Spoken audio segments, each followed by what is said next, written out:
Kota Kinabalu 93.9 FM dan ikuti podcast IKIM FM di podcast.ikim.my. Bismillahirrahmanirrahim. Assalamualaikum warahmatullahi wabarakatuh. Selamat tengah hari kepada anda. Saya Syafiq Saleh.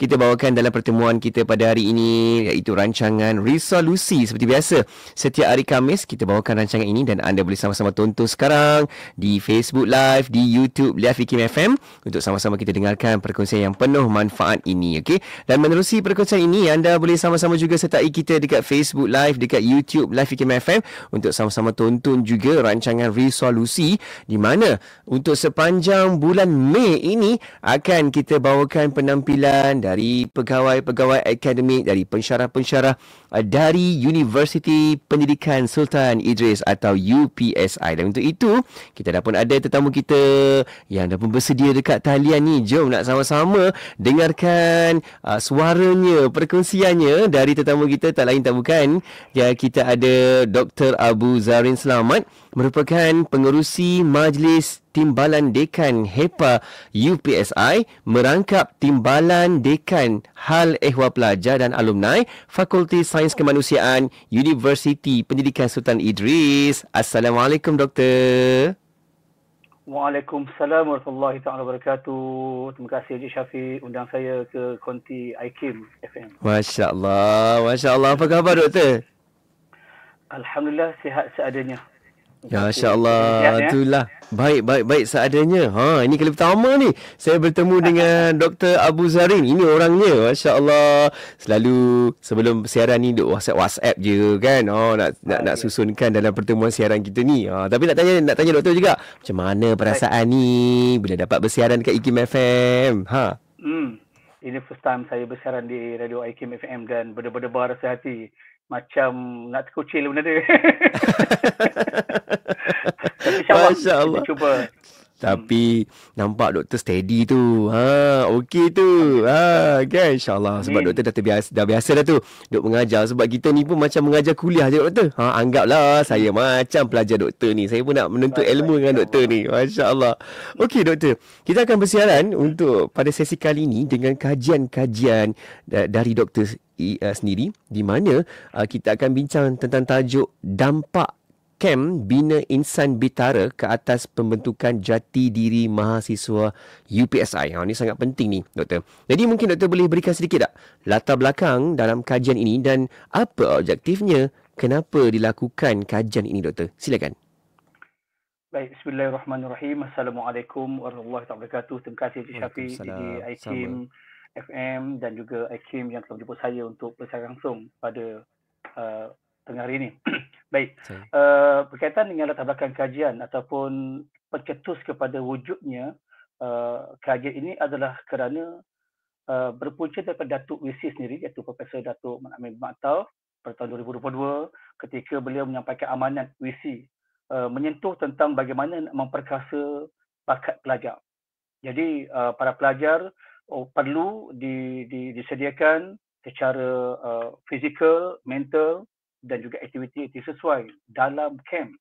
Dalam hutan UPSI dia ada satu camp khusus untuk para pelajar membuat aktiviti lasak. Dan camp ini lebih kepada program yang berbentuk team building, di mana ada LDK-nya, ada santapan kerohaniannya, ada masak berjamaahnya, ada jungle trekking, obstacle, five element dan sebagainya. Alhamdulillah, perkara ini sangat bermanfaat untuk pelajar-pelajar UPSI yang baru. Pelajar-pelajar UPSI yang baru wajib menyertai kamp ini untuk membiasakan dengan situasi bersama dengan rakan-rakan pelbagai bangsa, pelbagai agama, pelbagai budaya. Seantero Malaysia berkumpul UPSI, setiap intake UPSI mengambil sekitar dalam 4 hingga 5,000. Maka perlu digabungkan, dihimpunkan para pelajar ini dalam satu kamp yang mereka boleh berinteraksi dengan baik satu sama lain. Dan pada bermula tahun 2022, seramai 7,149 pelajar UPSI telah dibawa masuk ke UAP ataupun UPSI Adventure Park, di mana tempat aktiviti lasak ni dijalankan. Dan daripada jumlah itu, sejumlah 5,708 pelajar telah berjaya mengikuti dengan jayanya. Dan kalau kita lihat objektif kajian ini, dia ada 3 objektif teras yang perlu dicapai.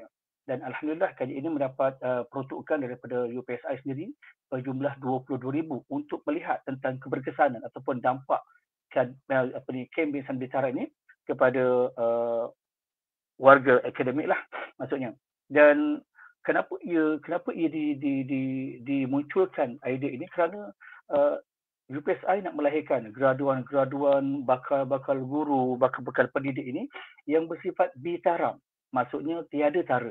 Dari sudut akhlaknya, dari sudut akademiknya, dari sudut penampilannya. Dan ada 3 objektif teras yang telah direncanakan dalam kajian ini. Pertama adalah untuk mengenal pasti kesan Kem Bina Insan Bitara ini terhadap elemen kerjasama, daya tahan, komunikasi, kreativiti mahasiswa. Ini objektif yang pertama. Okay. Yang kedua adalah untuk mengkaji tahap keberkesanan Kem Bina Insan Bitara ini dalam memupuk nilai-nilai positif seperti kesukarelawanan, nilai-nilai akhlak dan adab serta kepimpinan dalam kalangan mahasiswa. Dan yang ketiga, untuk menganalisa hubungan antara penerapan nilai peserta Kem Bina Insan Bitara ini dengan visi dan misi UPSI. Kalau dapat kita rangkumkan bahawa objektif kajian ini adalah untuk mengkaji bagaimanakah keberhasilan ataupun keberkesanan ataupun dampak Kem Bina Insan Bitara ini terhadap mahasiswa.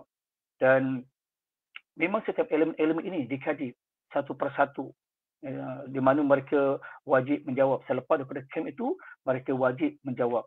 Dan UPSI memang sangat konsisten dan sangat mementingkan soal bagaimana nak membentuk satu model mahasiswa. Dan memang Datuk Wisi punya aspirasi dan inspirasinya adalah untuk melahirkan graduan-graduan UPSI ini yang mantap. Ilmunya memang dah biasalah kalau masuk ke UPSI ini, ilmu para pelajar ni memang dah mantap lah. Susah masuk UPSI ini. Tapi pada masa yang sama, kita tidak melepaskan tanggungjawab itu dengan kebiasaan yang ada pada pelajar. Dan bahkan kita tindikkan beberapa perkara-perkara yang berkaitan dengan kemahiran insania, kemahiran-kemahiran yang lain lah, supaya mereka ni membuat jati diri yang kuat bila mana mereka nanti nak berkecimpung dan bergelumang dengan masyarakat di luar sana yang lebih mencabar, lebih penuh dengan mihna dan tribulasi. Itu yang boleh saya kongsikan dengan Cik Syafiq berkaitan dengan asal usul, kemudian latar belakang dan juga dengan objektif kajian yang dijalankan. Masya Allah, Doktor. Kalau tengokkan di sini, dia bukan kata sahaja untuk dilengkapkan mahasiswa ni dengan akademik semata-mata kan, Doktor? Kalau kita tengok hari ni, kita dapat surat tawaran. Ni sekarang kan pelajar-pelajar baru dapat pusat SPM kan, pasti nak akan pergi melanjutkan pengajian ke peringkat yang tertinggi di universiti kan, seperti di UPSI. Boleh tengok saja dapat tawaran belajar ni bukan hanya sekadar akademik. Ini yang kita nampak, universiti juga perlu memberikan melengkapkan pelajar ni dengan nilai-nilai positif seperti apa Doktor sebutkan tadi kan, dengan akhlaknya, adabnya, skill dia tu, kemahiran dia tu. Sebab nanti bila nak bergerak ke industri pasti memerlukan teknik-teknik yang tertentu. Bukan hanya sekadar kita perlu kuasai ilmu saja, tetapi perlu ada juga skill-skill lain. Sangat menarik tu. Inilah orang kata apa, Doktor? Kebolehpasaran graduan. Masya Allah. Okey. Doktor, mungkin sedikit nak tanyalah Doktor. Bila buat kajian ni Doktor, adakah dah ini mungkin sedikit luar soalan lah Doktor, cuma nak tahulah. Adakah usaha-usaha ni telah pun dijalankan Doktor? Macam mana? Dah dilaksanakan ke macam mana? Maksud usaha apa tu, Cik Syafiq? Usaha bila kita nak tengok pusat camp tu, camp yang Camp Bina Insan ni, adakah telah pun dijalankan? Diwujudkan? Ya, Alhamdulillah.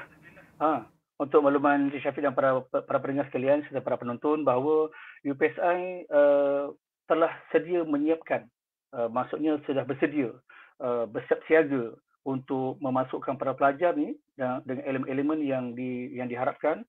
Maka UPSI telah membelanjakan wang yang agak besar untuk membina 2 camp, Cik Syafiq. 2 camp. Namanya camp adalah Opsi Airway Cepak 1 dan Opsi Airway Cepak 2. Dan setakat ini sudah 4 musim. 4 musim maksudnya satu batch, 2 batch dan 3 batch.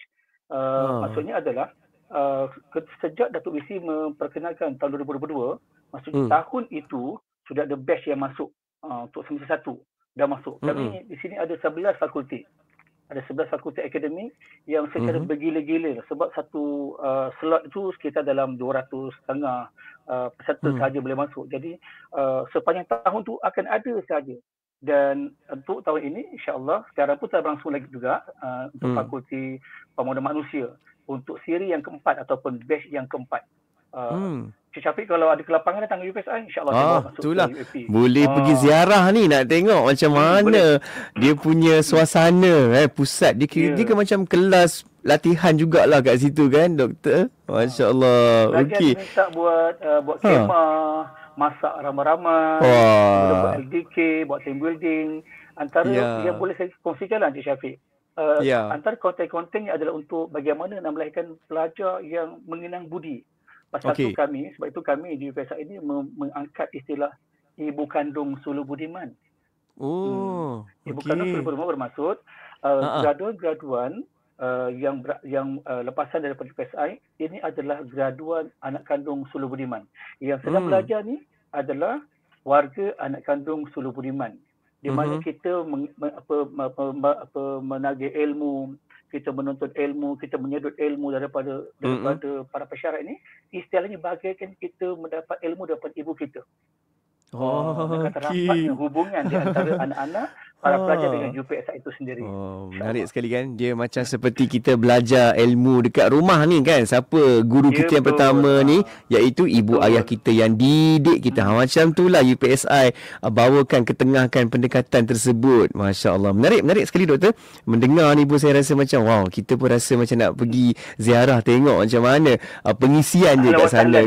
Ahlan, insya-Allah. Ahlan wa sahlan. Itulah kan. Sebab UPSI pun memang melahirkan guru-guru kan. Itu targetnya juga kan. Apatah lagi perlulah dilengkapi guru-guru ni dengan kemahiran-kemahiran tertentu. Ni dah bawa betul universiti kehidupan ni. Semua aspek kehidupan boleh terapkan kat situ. Masya-Allah, masya-Allah. Ya, masya-Allah. Okey doktor, kita rehat seketika dan kembali selepas ni doktor. Kita nak fahamkan doktor macam mana kaedah ataupun metodologi yang digunakan dalam kajian ni doktor. Nanti kita bincang selepas ni insya-Allah. Okey, kita rehat seketika dan anda jangan ke mana-mana yang tengah tonton sekarang di Facebook Live, di YouTube Live IKIM FM. Teruskan like, komen, share banyak-banyak ni. Okey, sebab kita akan bincang dengan lebih lanjut bersama-sama dengan tetamu kita Dr. Abu Zahrin. Okey, rehat seketika, kembali selepas ini, jangan ke mana-mana. Masjid Tuanku Mizan Zainal Abidin. Masjid Tuanku Mizan Zainal Abidin sebelum ini digelar Masjid Besi, ialah sebuah masjid yang terletak di Presin 3, Putrajaya.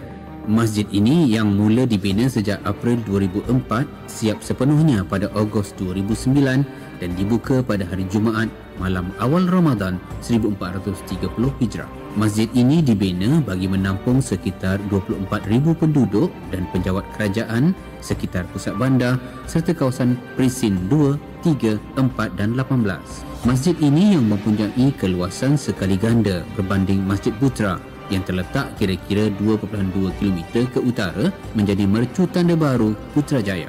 Masjid ini direka berdasarkan 3 konsep iaitu angin, sederhana dan telus. Kira-kira 6,000 tan keluli digunakan bagi pembinaan tersebut yang mewakili kira-kira 70%, manakala selebihnya adalah konkrit. Masjid Besi mempunyai keistimewaan yang tersendiri. Antaranya, tiada pemasangan kipas kekal ataupun alat penyaman udara di dalamnya. Sebaliknya, menggunakan gas penyejuk, gas district cooling atau GDC.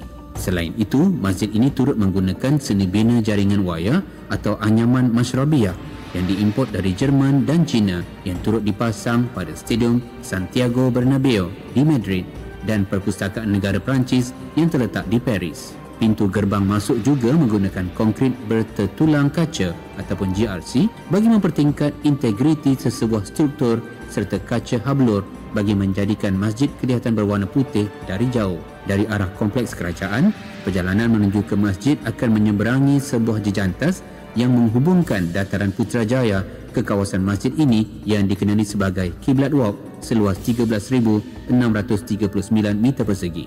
Jejantas ini dihiasi dengan kolam air seolah-olah berada di kawasan kota istana purba Al-Hamra.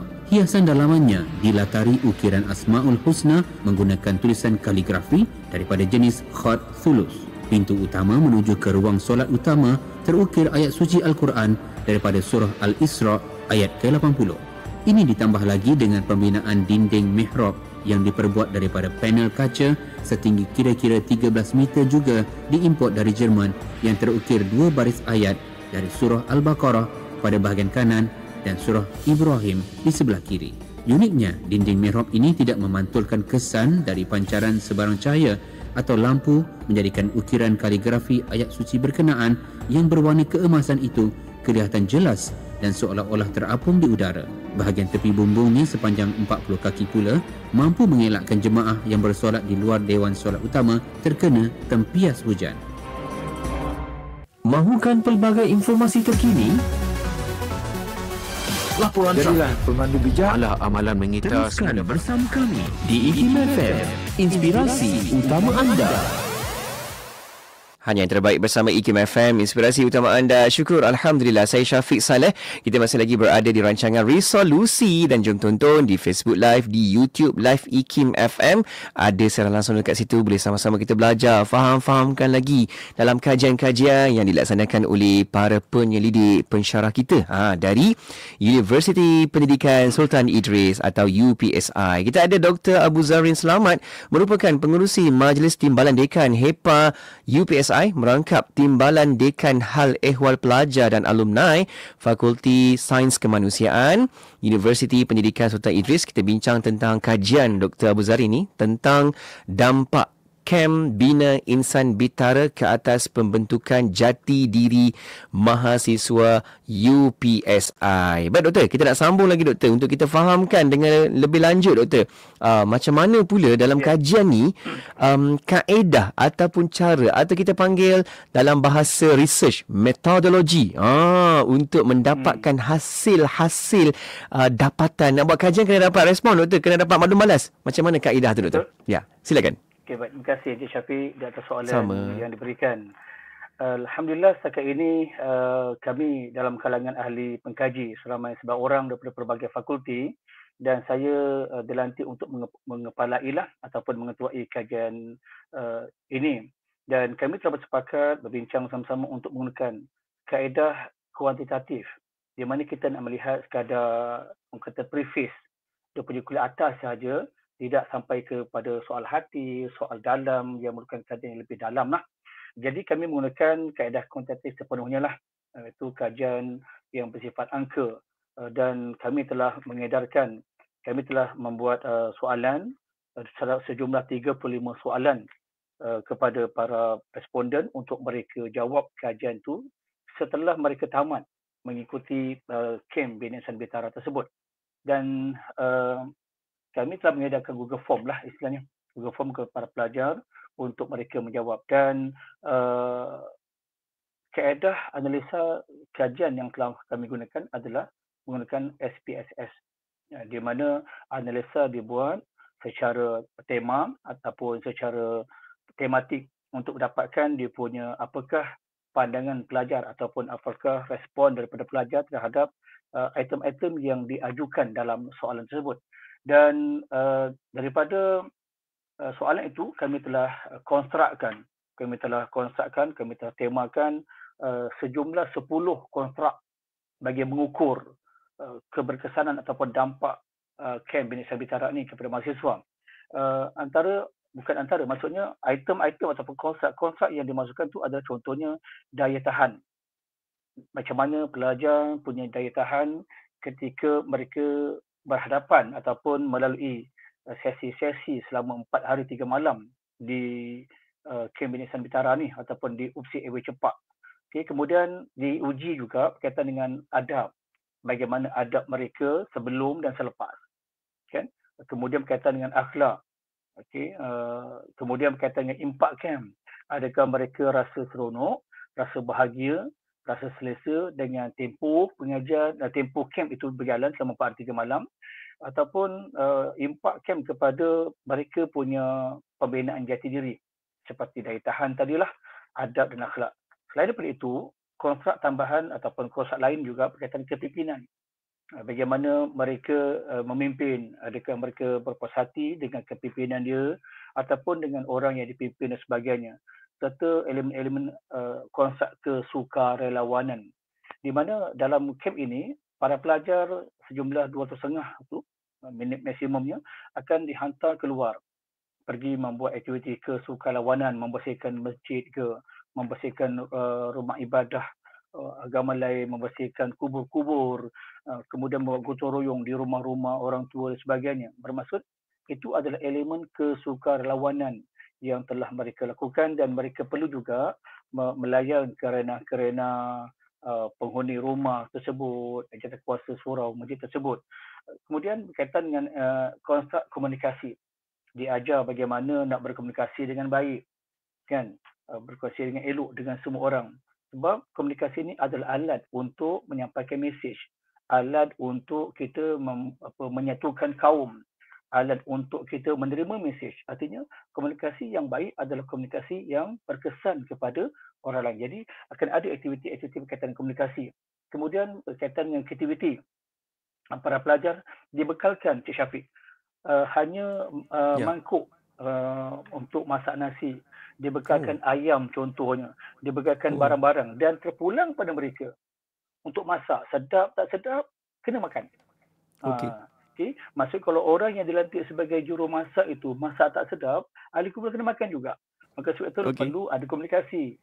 Bagaimana nak memilih ahli kumpulan itu supaya teamwork. Supaya betul. Nanti kita orang kata seia sekata, sehati sejiwa, kan. Betul. Sedap tak sedap, kita makan je lah. Ini kawan kita punya masakan. Esok kita ajak orang lain pula. Jadi bergila-gila lah. Dari situ kita dapat wujudkan komunikasi dan reda dengan apa yang ada pada ketika itu.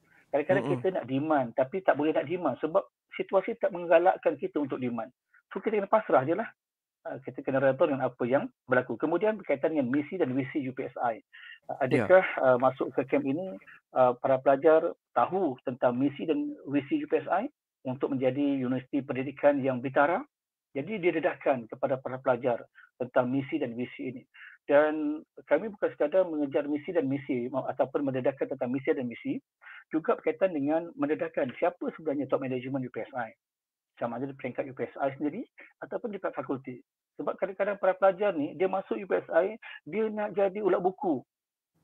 Dia tak nak berpersatuan, dia tak nak beraktiviti. Jadi dengan camp yang terpaksa mereka masuk ini, mereka nak tak nak, mahu tak mahu, kena tahu siapa Datuk VC, siapa TNC HEPA, siapa TNC PI, TNC A, kemudian siapa dekan dan dekan fakulti masing-masing, supaya mereka ni orang kata betul lah konsep anak kandung Sri Budiman itu mengenang, mengingat, mengasihi dan menyayangi. Jumpa salam, jumpa bagi salam. Bahkan budaya UPSI ini, kalau Cik Syafiq datang ke UPSI, kan, Cik Syafiq akan mungkin agak kagum lah bila mana kami melatih anak-anak murid kami ni di UPSI ni, halang dengan orang tua, tak kisah dia orang Cina ke, orang India ke, Melayu ke, dia kena cium tangan orang tua lah. Contohnya hormat. Pelajar saya dan dia hormat, tapi hormat dalam kerangka kemalaysiaan, dalam kerangka negara kita ni yang pelbagai kaum dan pelbagai budaya ni.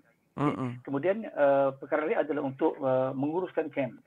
Para pelajar ni, mereka datang ke camp, mereka kena siap-siaga dengan pakaian, dengan ubatan sebagainya. Masuk ke camp, mereka kena bina kemah sendiri. Jadi satu kemah tu boleh 4 orang. Macam mana 4 orang tu nak muat? Diorang nak merungut ke, diorang nak apa ke, itulah ahli kumpulan kamu, dan kamu kena tidur dalam kumpulan tersebut. Maksud diorang kena urus camp tu. Macam mana nak pasang kemah? Dia Syafiq pandai pasang kemah. Kan, kalau nak ingat balik zaman-zaman sekolah ni. Boleh lah sikit-sikit tu doktor. Itulah kan, tapi nak kena latih balik ni. Nak pasang rope canvas dia, pasang kain di canvas dia. Itu kalau yang kemah yang 4 orang. Kalau contohnya nak pasang fly sheet, ground sheet, nanti nak kena ada dia punya paku dia, tarik sebagainya. So sangat baguslah pada saya camp ini. Dan tambah pula bila kita masuk buat jaga trekking. Jaga trekking je Syafiq, agak adventure. UPSI ni, hutan dia ada air terjun dalam tu. Kemudian kena panjat bukit, turun bukit. nanti Cik Syafiq akan nampak tapak beruang ke, tapak binatang-binatang liar lah. Tapi tak adalah rimau, jangan risau. Jangan risau lah, rimau tak ada kan. Tapi menarik, saya dah masuk berkali dah situ. Kalau kita contoh nak relax tension, memang tempat yang paling sesuai lah untuk kita nak tenang. Tempat healing tempat healing. Tapi hati-hati kalau seorang boleh hilang. Itulah kan. Kena jaga keselamatan. Gitu. SOP kena ada kan. Keselamatan tu. Ya, betul. Jadi itulah dia. Ada 10 konstruk yang telah kami bina dalam kajian ini. Untuk maklumat Syafiq juga. Kajian ini walaupun kajian geran dalam ataupun IPSI yang bagi geran, tetapi kami melakukannya dengan penuh etika lah. Dengan penuh integriti. Kami buat pengesahan instrumen, kami lantik pakar untuk mengesahkan instrumen yang ada. Saya ni latar belakangnya adalah sains sosial. Dalam ahli kumpulan kami ada yang daripada ekonomi, ada yang dari sukan, ada yang dari sains matematik. Artinya kami menggembleng tenaga berganding bahu untuk membina instrumen yang telah disepakati oleh Profesor Nur Khalif tentang apa yang perlu kami kaji. Okay. Dan seterusnya dalam kajian ini sejumlah 2,507 responden telah menjawab, walaupun tadi saya kata pelajar yang masuk ke kamp 5,000 lebih, tapi ialah kita bukan boleh paksa sangat mereka ni, kadang-kadang mereka ada kekangan tertentu, tapi dapatan 2,507 respon ni sudah memadai lah untuk dikatakan kajian itu kajian yang bersifat sah, yang bersifat sah. Di mana kalau ikut pecahan bangsanya sejumlah 1,922 pelajar yang telah mengikuti kamp Bina Islam Bitara ini. China 97, India 84, Bumi Putera Sabah 227, Bumi Sarawak 177. Kantina pula 762 orang lelaki dan 1,745 adalah daripada kalangan wanita. Mereka ni nanti bila masuk ke kamp, mereka kena masuk tim yang bercampur.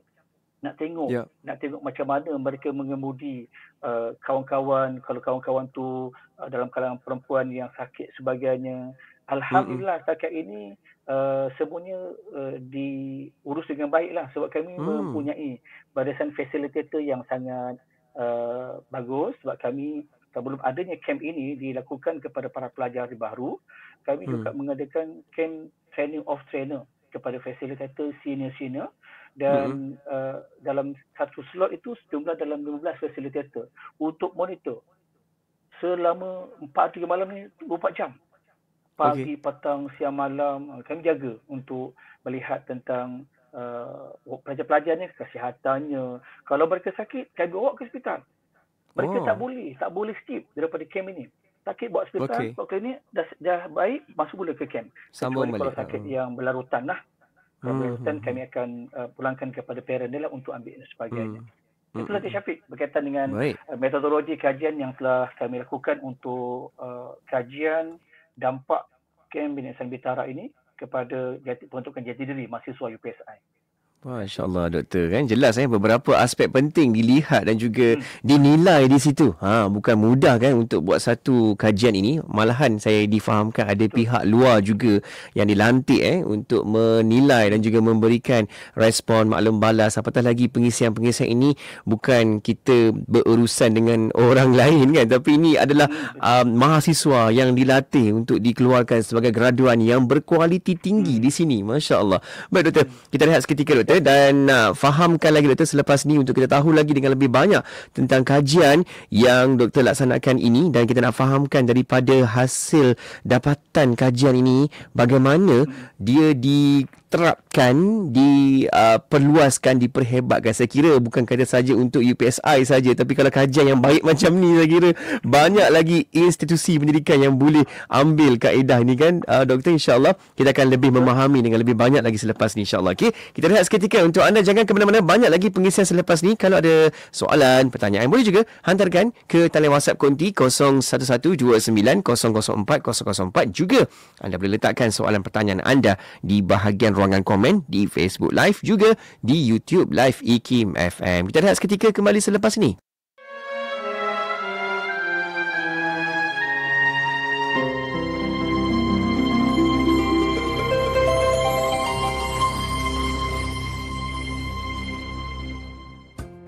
Diriwayatkan pada satu hari, sekumpulan sahabat yang turut disertai oleh Sayyidina Hassan bin Thabit, penyair hadrat kenabian radhiyallahu anhum ajma'in, melihat junjungan agung Sayyidina wa Maulana Muhammad Rasulullah sallallahu alaihi wasallam datang kepada mereka.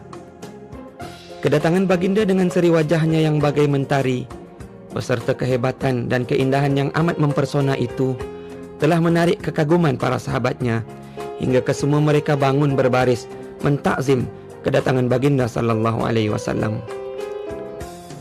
Junjungan baginda Nabi kita sallallahu alaihi wasallam adalah penghulu segala hamba yang tawaduk. Lalu apabila menyaksikan para sahabat bangun menyambut kedatangannya, baginda pun bersabda kepada mereka, "Duduklah tuan-tuan sekalian, duduklah. Janganlah bangun untukku. Barang siapa yang suka orang lain bangun untuknya, maka dia menempah tempat di neraka."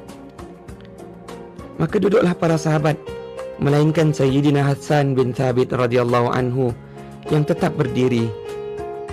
Apabila sampai kepada mereka, baginda Rasulullah sallallahu alaihi wasallam pun bersabda, "Wahai Hassan, apakah yang menahanmu dari duduk setelah semua mendengar perintahku tadi?" Sayyidina Hassan pun meminta izin menjawab, lalu diperkenankan baginda. Maka beliau pun mengungkapkan 2 bait syair. "Qiyami lil azizi alayya fardun, wa tarkul fardi ma huwa mustaqimu. Ajibtu liman lahu aqlun wa fahmun, yara hadzal jamala fala yaqumu." Berdiri menyambut kedatangan yang mulia adalah fardu atas diriku, dan meninggalkan yang fardu itu bukanlah satu jalan yang lurus. Takjubnya aku kepada orang berakal faham, ketika melihat keindahan ini, dia tidak bangun berdiri. Mendengarkan itu, maka baginda Rasulullah sallallahu alaihi wasallam pun tersenyum dan tidak menyalahkan perbuatan Sayyidina Hassan radhiyallahu an.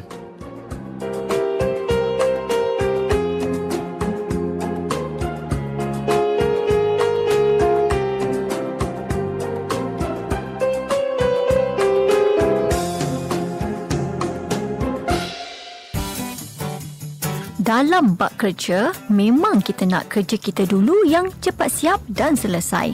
Namun, tiba-tiba kawan pula yang datang minta tolong. Dah kita rasa kerja kita terganggu. Jangan begitu. Amalkan konsep bahu ke bahu. Tolong-menolonglah dalam bekerja kerana kita tidak tahu bila hari terdesak kita dan ketika itu kita perlukan pertolongan orang lain. Hari ini kita tolong orang, insya-Allah esok orang tolong kita pula.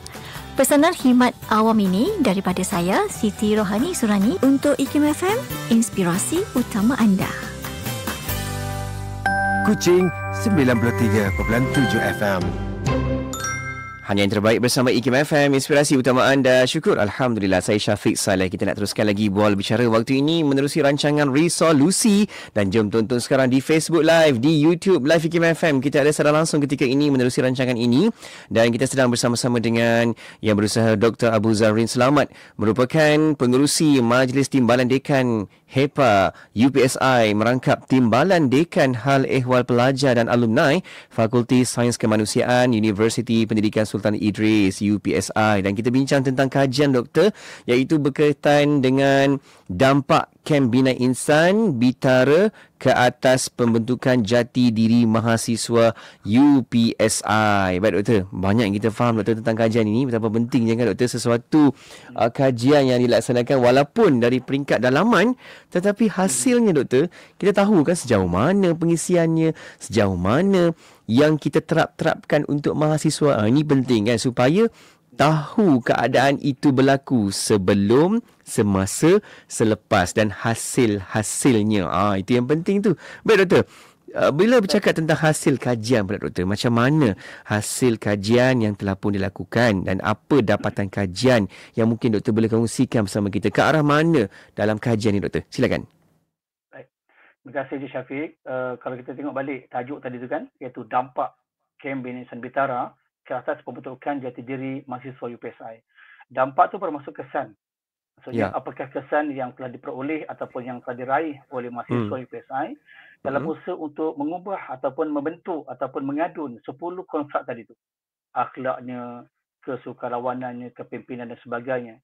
Jadi kalau kita lihat dampaknya ini, alhamdulillah dalam tempoh kajian ini dijalankan, seramai 2,507 orang responden telah menjawab kajian ini, maka dampak ataupun dapatan kajian yang telah kami hasilkan menunjukkan bahawa sangat positif.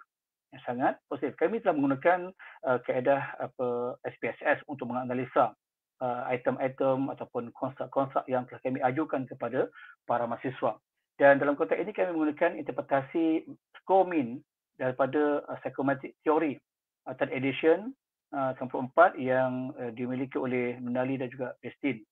Di mana dalam dia punya skor ini, kami dapati bahawa dalam kajian 10 kontrak yang telah kami kaji ini, kesemuanya, baik adabnya, baik akhlaknya, daya tahannya, kepimpinannya, kesukarelawanannya, komunikasinya, kreativitinya, impak, misi, visi dan kepengurusan kamp. Didapati bahawa dapatan min yang telah diperoleh daripada kajian ini adalah berada di tahap yang sangat tinggi. Iaitu berada di paras 4 ke atas.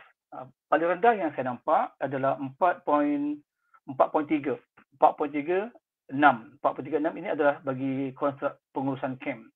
Mungkin para pelajar dia tidak mahir lagi kan bagaimana nak menguruskan kemah secara peribadi, sebab kadang-kadang ada yang patah rootnya.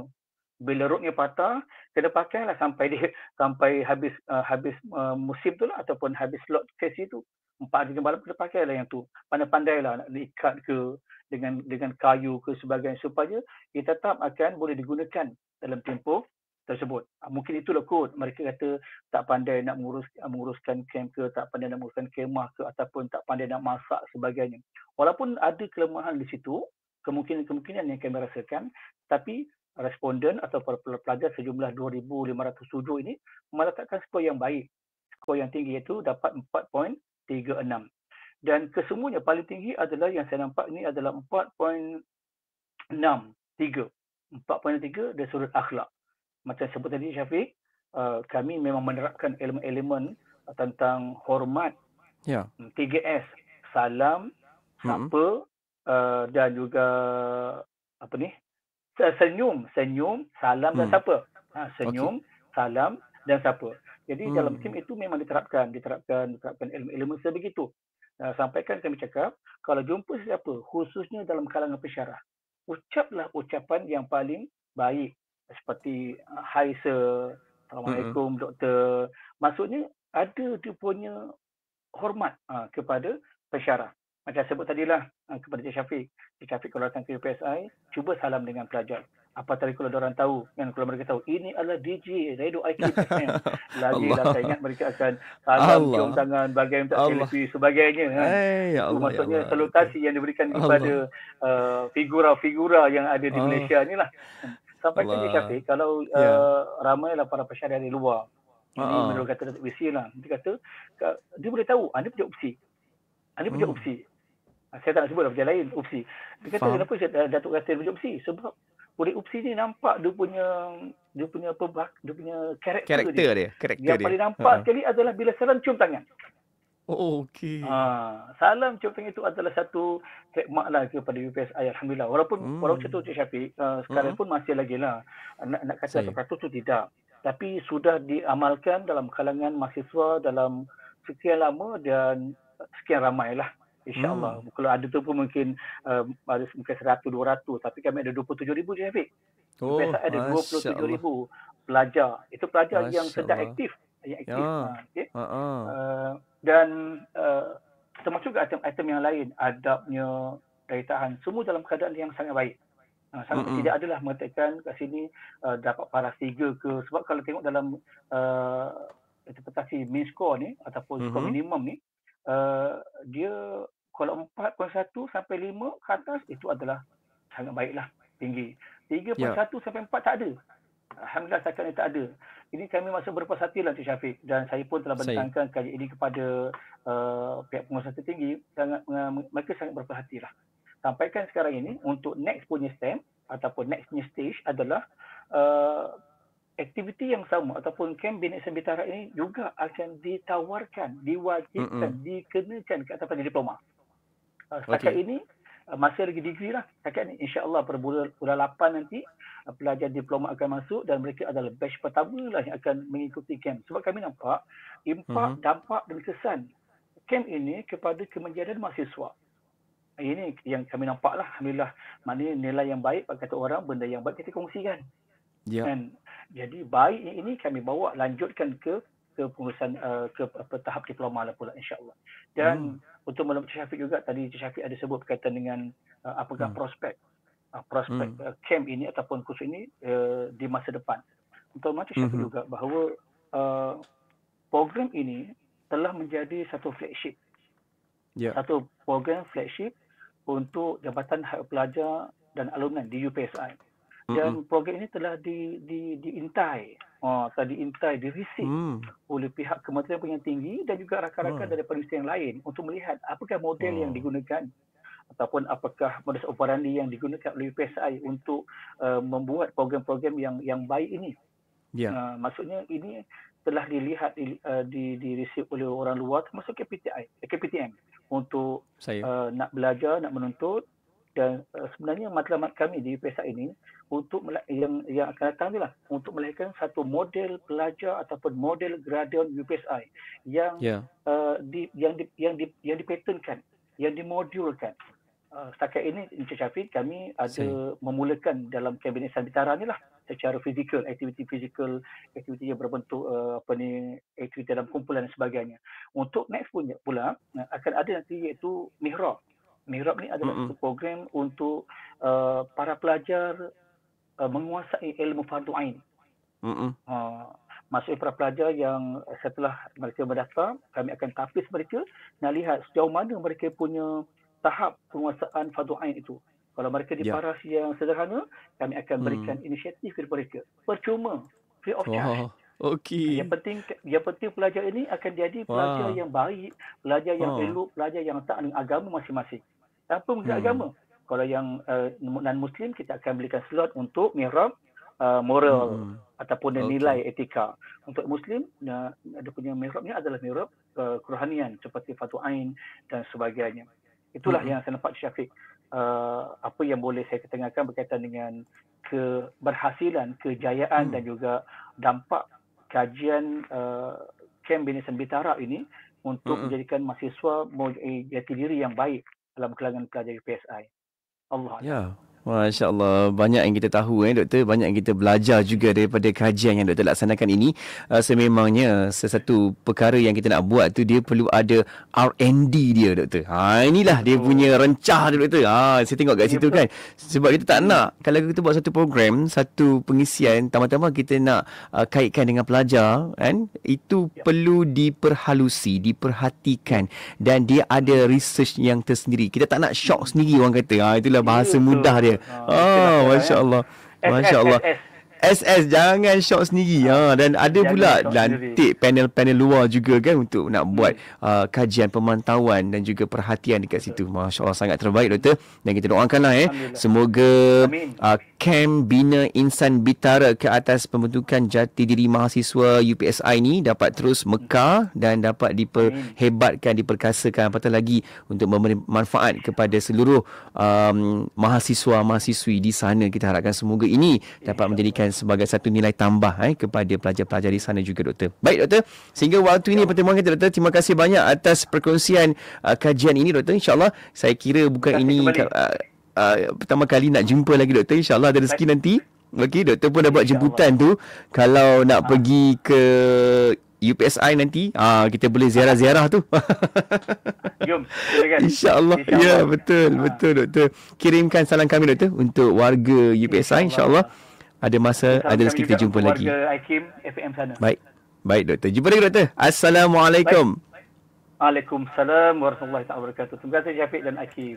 Sama, syukur, Alhamdulillah. Terima kasih kepada anda yang sama-sama ikuti buah bicara kita menerusi perkongsian di rancangan Resolusi, dan saya Syafiq Saleh. Berakhir tugasan saya di sini dan selepas ini akan bersama pula dengan Siti Rohani Surani untuk Inspirasi Jiwa bermula jam 1 tengah hari sampai 4 petang nanti. Buat anda teruskan kekal bersama IKIM FM. Banyak lagi pengisian selepas ni. IKIM FM, inspirasi utama anda. IKIM FM, inspirasi utama anda.